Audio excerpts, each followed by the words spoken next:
मेरे प्यारे मित्रों नमस्कार। आज हम पढ़ेंगे डिस्टिलेशन पार्ट 11। टॉपिक है फिलिज डिस्टिलेशन, जिसे हम इक्विलिब्रियम डिस्टिलेशन भी कहते हैं और या फिर इसे हम सिंगल स्टेज डिस्टिलेशन भी कहते हैं। तो आप तीनों नाम जो है लिख लीजिएगा हेडिंग में।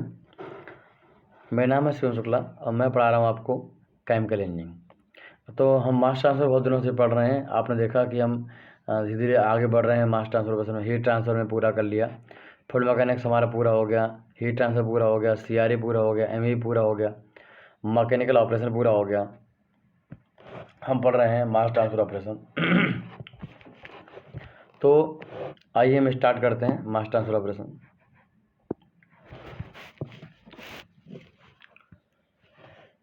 तो फिलिज डिस्टिलेशन कैसे होता है, हम कैसे करवाते हैं, क्या पर्पज़ है, हम इसको देखते हैं। ठीक है, चलिए।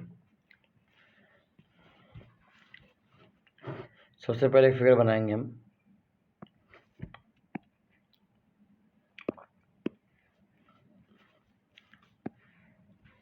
हमारे पास ऐसे कोई कॉलम है, ये हमारे पास एक कॉलम है। इस कॉलम में हमने एक फीड डाला है।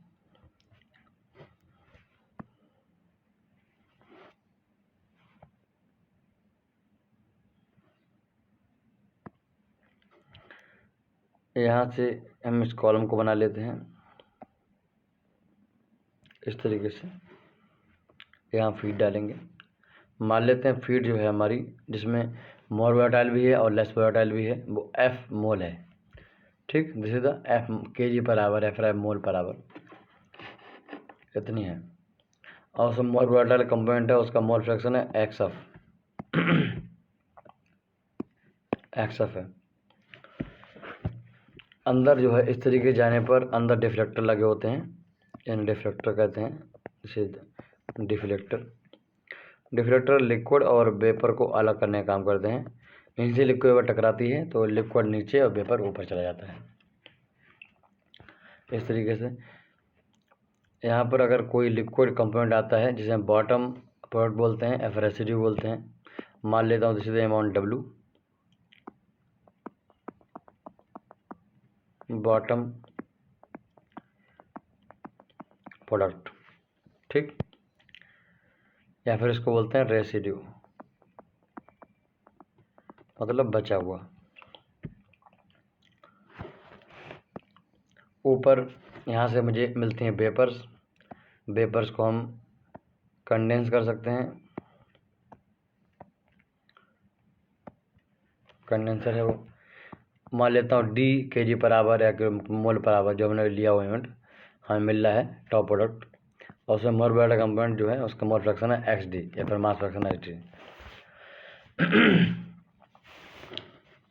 तो इसमें हम लोग क्या करते हैं बेसिकली कि हम जिस मान हमारे पास दो चीज़ों के मिक्सचर है, 40% इसमें मोर वोलेटाइल है और 60% लेस वोलेटाइल है, कोई रेशियो है, तो हम उसको अलग अलग करना चाहते हैं। और हम सिंपली क्या करते हैं कि सबसे पहले हम उसको गर्म कर लेते हैं। ठीक, हम उसको गर्म कर लेते हैं, एच हीटर लग दिया।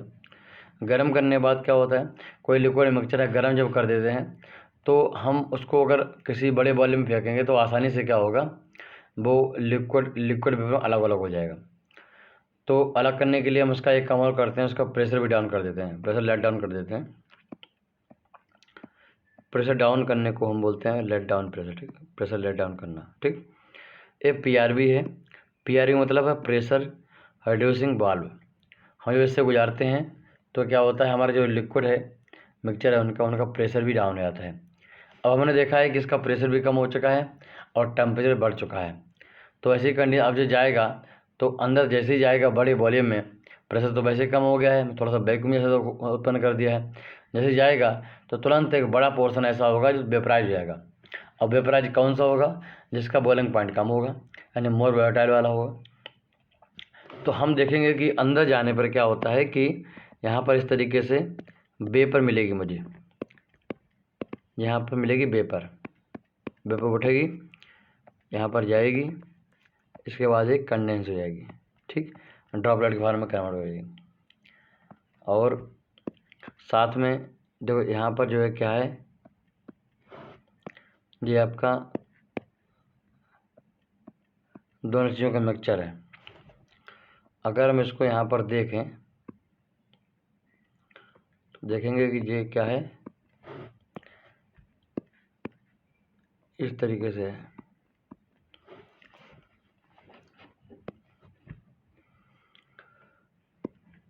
और जो लिक्विड है वो नीचे ड्रॉपलेट के फॉर्म में, लिक्विड जो है नीचे आ जाएगा। यहाँ पर जो है ज़्यादा कौन सा होगा, जो हमारा इसका बॉइलिंग पॉइंट ज़्यादा होगा, मतलब वो लेस वोलेटाइल होगा, वो मुझे यहाँ मिल जाएगा। तो सिंपली क्या होता है, डिफेक्टर से हमारा मिक्सचर टकराता है, वेपर ऊपर चले जाता है, लिक्विड नीचे चला जाता है। जिस तरीके से आप देखोगे कि किसी फ्रैक्शनेटर में एक सिंगल जो प्लेट होती है उस पर जो काम होता है, लिक्विड नीचे वेपर ऊपर चली जाती है, जस्ट लाइक यही काम इस पूरे कॉलम में हो रहा है, पूरे फ्लैश ड्रम में हो रहा है। इसलिए हम इसको सिंगल सिंगल प्लेट डिस्टिलेशन भी कहते हैं।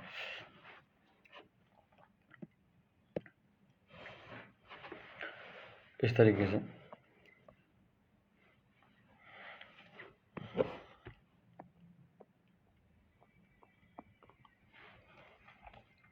जी सब हो गया।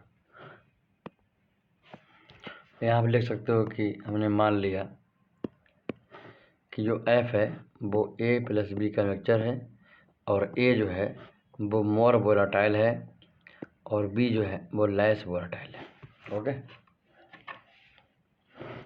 इक्विपमेंट का नाम लिख लो। इस इक्विपमेंट का नाम है फ्लैश ड्रम। इक्विपमेंट पूरा हुआ फ्लैश डिस्टिलेशन। कभी भी लिक्विड वेपर को अगर हम थोड़ा हीटअप कर लें और एक बड़े वॉल्यूम में खोल दें प्रेशर कम करने के बाद, तो this is called flash distillation. अब होता क्या है कि जैसे एंट्री करता है तो जो वेपर हैं वो मैक्सिमम रिच हो जाती हैं, जो भी उनमें उस कंडीशन में हो सकता है कॉन्सेंट्रेशन मोर वोलेटाइल का, और लिक्विड रिच हो जाता है लेस वोलेटाइल के कंपोजिशन से। एक इक्विलिब्रियम स्टेबल होता है, इसलिए हम इसको इक्विलिब्रियम डिस्टिलेशन भी कहते हैं। तो हम इसके बारे में लिखना शुरू करेंगे। फिगर आपने बना लिया होगा। जो बात मैंने अब तक बोली है उसी को लिख लेते हैं। हेडिंग आपने डाल ली है, तो पहला पॉइंट लिखो इसमें।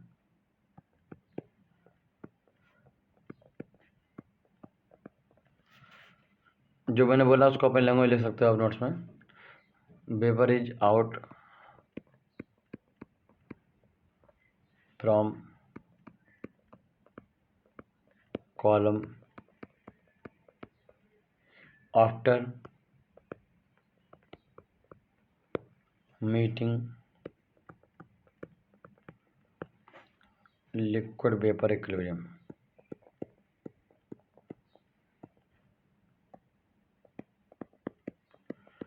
पूरा जो लिक्विड का मिक्सचर है दोनों का वो अंदर जाता है, और लिक्विड और वेपर का उसमें कोई खास रेशियो मेंटेन होता होगा, क्योंकि हम उसको कितना प्रेशर डाउन किए हैं उसके हिसाब से उसमें कुछ वेपर का अमाउंट बनता होगा और कुछ लिक्विड अमाउंट बनता होगा।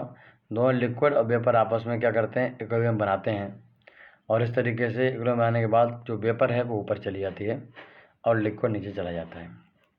ठीक, यहाँ पर दिक्कत यह है कि जब हम इसको हैंडल कर रहे होते हैं तो क्योंकि यहाँ पर ये पूरी एक सिस्टम जो है वो सिंगल प्लेट है, उसमें सिर्फ एक ही प्लेट लगी हुई है, ये मान चलो, मतलब इक्विलिब्रियम सिर्फ एक बार स्टेबलाइज होता है।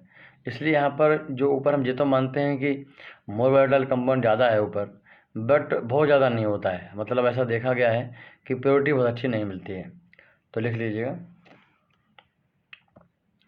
तो हम इक्विलिब्रियम डिस्टिलेशन के दौर में हम प्योरिटी की इच्छा नहीं करेंगे, ठीक है। Purity is not good,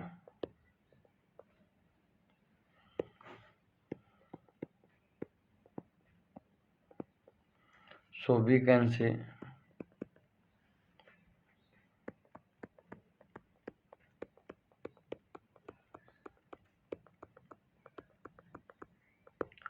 flash distillation is a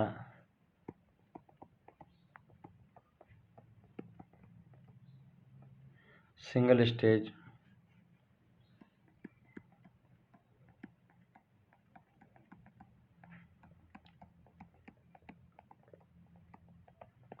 separation technique।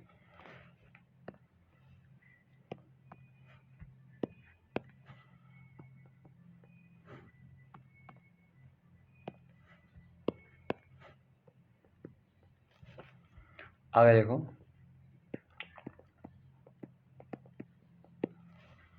a liquid mixed feed is pumped through a heater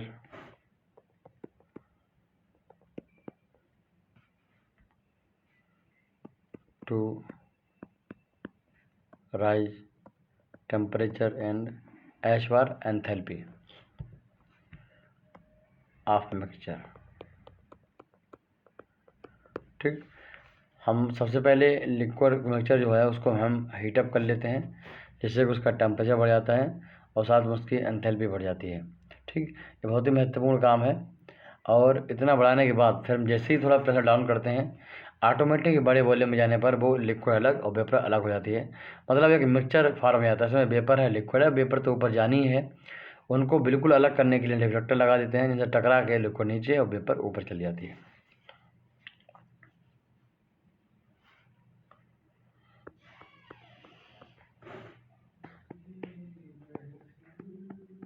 It then flow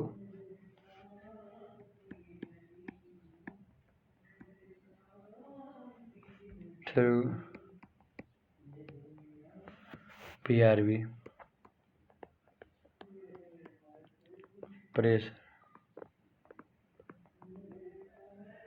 reducing valve। तो एक PRV हम लगा देते हैं। PRV जूल थॉम्सन इफेक्ट आपने पढ़ा होगा थर्मोडायनामिक्स में, उस पे काम करता है। किसी भी अगर हम मटेरियल को हम उसको किसी पतले जगह से निकाल के और उसकी जगह को एरिया को बढ़ा दें, मतलब ऐसा पाइप लें जैसे बहुत पहले पतला डाया का पाइप है, वहाँ से मटेरियल जा रहा है, अचानक उसको हम एक बड़े डायमीटर में भेज दें। दिस इज कॉल्ड फ्लेशिंग और प्रेशर रिड्यूसिंग एक्टिविटी, जो उसकी एंथैल्पी कांस्टेंट रहती है।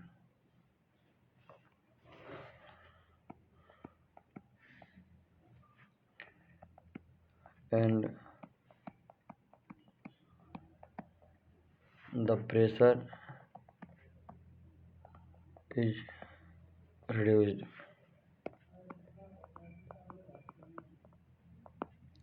causing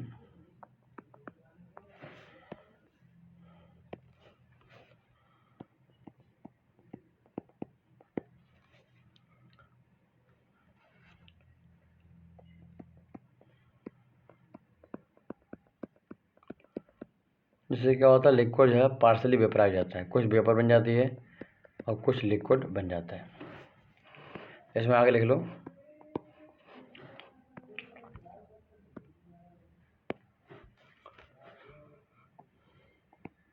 once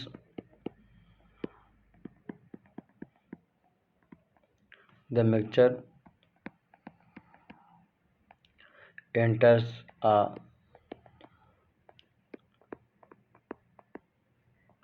big enough volume, मतलब बड़े से वॉल्यूम में, फ्लैश ड्रम जिसे हम कहते हैं, कुछ होता नहीं है, पूरा खाली होता है। जैसे आप लोगों ने नॉकिंग चैम्बर देखा होगा यूरिया प्लांट में, तो नॉकिंग चैम्बर क्या होता है, मान लो हमने CO2 से कंप्रेसिंग किया, CO2 कंप्रेसर से मैंने CO2 को कंप्रेस किया, कंप्रेशन के समय या फिर अदर तरीके से उसमें कुछ वेपर्स हैं जो कि अब कंडेंस हो गई हैं, लिक्विड में मिल गई हैं, लिक्विड टाइप से बन गए हैं। तो लिक्विड की जो लिक्विड अमाउंट है उसको अलग करने के लिए गैस में से हम उसको बायो टैंक में ले आते हैं, जिसमें क्या होता है, डिफेक्टर टाइप की चीज़ें लगी होती हैं, और उससे क्या है कि गैस पूरी ऊपर और लिक्विड नीचे आ जाते हैं। तो ऐसा हम यहाँ पर कुछ करते हैं।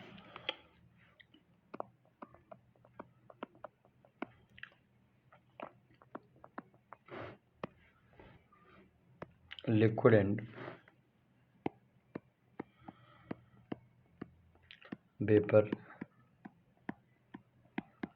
Separate by deflector. ठीक, इतनी सी कहानी है इसकी।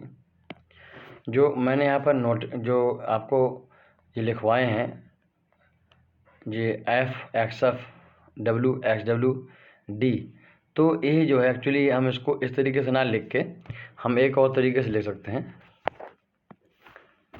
हम जो मान लें, इसमें ऐसा करो, इसी मान लो आप, इसी में हम ये मान लें कि जो F है हमने कितने मोल पर आवर भेज रहे हैं, कितने मोल पर आवर भेज रहे हैं ये मतलब है। तो F कितने मोल पर आवर भेज रहे हैं मान लो, तो हम मान लेते हैं 1 मोल भेज रहे हैं, F वैल्यू 1 मोल हो गई। और फिर जो D है, D है क्या है, D ऊपर मुझे मिलता है जो टॉप प्रोडक्ट मिलता है वो क्या वेपर ही तो है, तो हम मान लें कि वो F है। ठीक, हमने जब यहाँ पर मिक्सचर तैयार किया था, ये मिक्सचर हमने तैयार किया था F का 1 मोल का, तो इसमें जब अंदर गया तो कोई लिक्विड बना, वेपर बना। तो वेपर कितना बना, तो मैं मान लेता हूँ वेपर बना F it is the fraction. ठीक है, fraction of vapour in feed, fraction of vapour in feed, मतलब this is the D upon F, this is the value of F।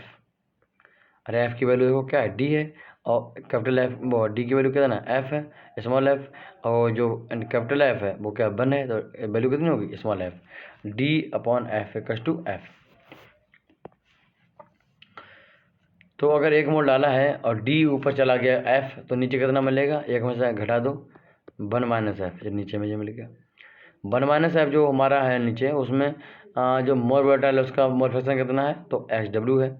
और जो F है ऊपर वेपर, उसमें मोल फ्रैक्शन कितना है मोल वोलेटाइल का, XD है। और इसमें फीड में कितना है, XF है।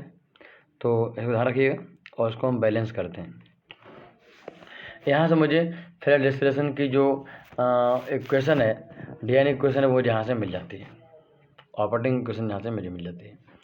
तो आप लिखिएगा ओवरऑल बैलेंस, लिखो यहाँ पर, लिखो overall balance, overall material balance. तो F equals to D plus W। ठीक, अब लिखो material balance of more volatile. ठीक, इसे बोलते हैं कंपोनेंट बैलेंस। तो F इंटू XF, कितना हमने मोल वोलेटाइल डाला इसमें, तो फीड में इतना हमने डाल दिया।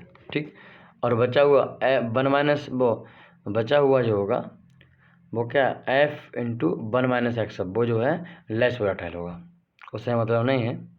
हम देखिए DNA इक्वेशन निकालते हैं, ऑपरेटिंग इक्वेशन निकालते हैं, वो सब मोल वोलेटाइल के बेसिस पे निकालते हैं, D इंटू XD और W इंटू XW। ठीक, यहाँ पर जो है इसको हम F कह सकते हैं, इसको XD कह सकते हैं, इसको W जगह 1 माइनस F कह सकते हैं, और XW कह सकते हैं, यहाँ 1 कह सकते हैं, इसको हम XF कह सकते हैं। हम आपको बता दें कि जो XW है वो क्या है, तो XW आप बोलोगे, XW जो है सर वो मोल वोलेटाइल कंपाउंड का लिक्विड फेज में नीचे मोल फ्रैक्शन है। ठीक है, तो मैं बोलूँगा इसको तो आप X कहते हो, हाँ X कहते हैं। फिर मैं XD क्या है, तो आप बोलोगे सर ये वेपर में मोल फ्रैक्शन कितना है, मोल वोलेटाइल का वो है, तो मैं वो इसको तो भाई आप बाई कहते हो, तो बोलते हैं हाँ हम इसको तो बाई कहते हैं। तो ठीक है, तो आप इसको F इंटू बाई कह सकते हो, 1 माइनस F इंटू एक्स कह सकते हो, कह सकता हूँ, इसको सिंपली एक्स अब कह सकते हो, कह सकता हूँ। बाई इक्वस टू कुछ निकालना है तो बचे हुए किधर ले आओ, F into y equals to minus 1 minus F into x plus x of. ठीक, हमें सिर्फ बाई निकालना है तो बाई निकाल लो, कौन मना कर रहा है भाई, बाई निकाल लो।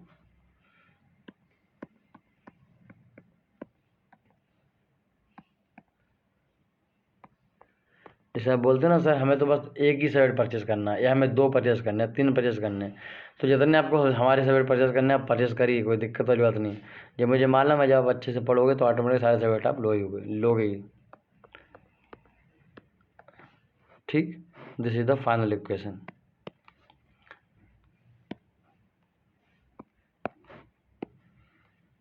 इस तरीके से तो भाई हमारे सामने इक्वेशन आ गई, y equals to minus 1 minus F upon F into x plus x F upon F. हम आपको बता दें जो एक्स एफ है वो एक कांस्टेंट वैल्यू है, और जो कंडीशन है जैसे हीटर की कैपेसिटी है, पीआरवी कंडीशन है, उसकी डिजाइनिंग है पीआरवी की, उनके आधार पर कितना लेट डाउन करता रेशियो क्या है उसका, तो उनके आधार पर देखा जाए तो फाइनली क्या है, कितना वेपर बनेगी हर बार में वो भी फिक्स हो जाएगा। तो दोनों चीज़ें फिक्स हो गई इस सिस्टम के लिए। तो the ratio of X F upon small F, this is the constant और this is the intercept of equation. इसे क्या बोलेंगे, इंटरसेप्ट। ओके, और -1 माइनस एफ अपॉन एफ, ठीक, दिस इज द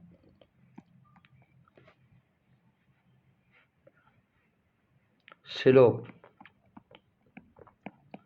ठीक, इसे बोलेंगे हम स्लोप। तो ये बहुत ही महत्वपूर्ण एक क्वेश्चन है जो आपको याद रखनी है। इम्पोर्टेंट पॉइंट हमारे दो ही चीज़ें हैं इसमें, हम इनको दोबारा से लिख देते हैं। देखिएगा, पहला हमने देखा कि जो हमारी फ्लैश डिस्टिलेशन है, बहुत क्वेश्चन आते हैं इस पर, ध्यान रखिएगा। फ्लैश डिस्टिलेशन है वो 1 minus F upon F into x plus x F upon F, ठीक। तो यहाँ से देखेंगे हम लोग कि जो स्लोप है वो -1 माइनस एफ अपॉन एफ है, और जो इंटरसेप्ट है,